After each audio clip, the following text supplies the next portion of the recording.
Сәлем достар, менің каналыма қош келдіңіздер, лайк басып тіркеліп кетіңіздер.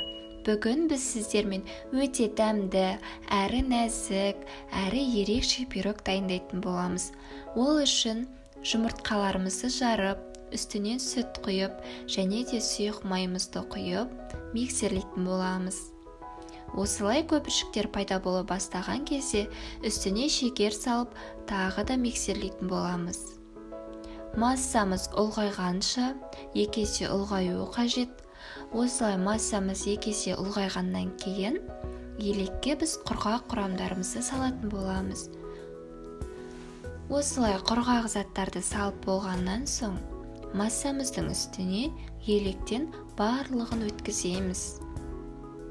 Осылай миксердің көмегімен бірінші шайқап аламыз, жан-жаққа шашырамас үшін.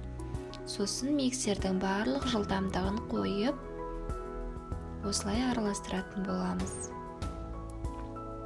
Осылай бізде шоколадты масса пайда болады.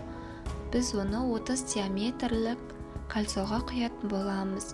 Астына мен жабыспас үшін паклан қағазын қолдандым.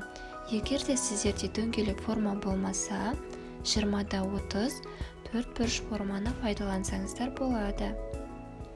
Енді екінші массамызды дайындаймыз. Менде қолдың сүзбесі болды. Сүзбеге жұмыртқамызды, шекерімізді және де ұнымызды салып, жақсылап миксерлейтін боламыз. Сүзбе бізге өте пайдалы, біздің сүйектерімізді қатайтады. Сонымен қатар менде қолдың сүзбесі болғандықтан массам кішкене қоюлау болды. Сол үшін мен тағы да бір жұмыртқаны қосып, жақсылап миксерледім. Осылай сүзбенің іртіктері кеткенше, яғни массамыз біркелкі болғанша миксерлейтін боламыз. Осылай бізде дайын массаны кондитерлік мешокқа саламыз. Егер де сіздерде кондитерлік мешок болмаса, салапанға салып жасасаңыздар болады. Осылай барлығын мешокқа салып аламыз.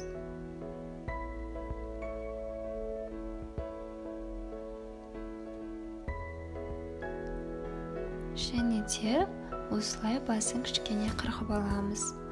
Шоколадты массамыздың үстіне осылай жолақтар жасайтын боламыз. Бұл бізде ерекшеленіп тұрады.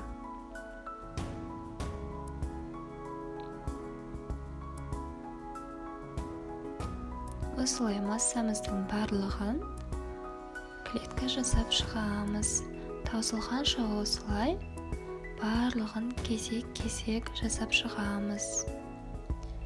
Яғни бұл пирог бізде қонақтар келгенде де өте әдемі көрініс береді және де тез дайындалады.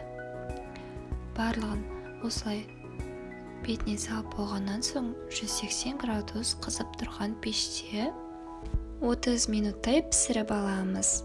Әрине ол сіздің пешіңізге байланысты.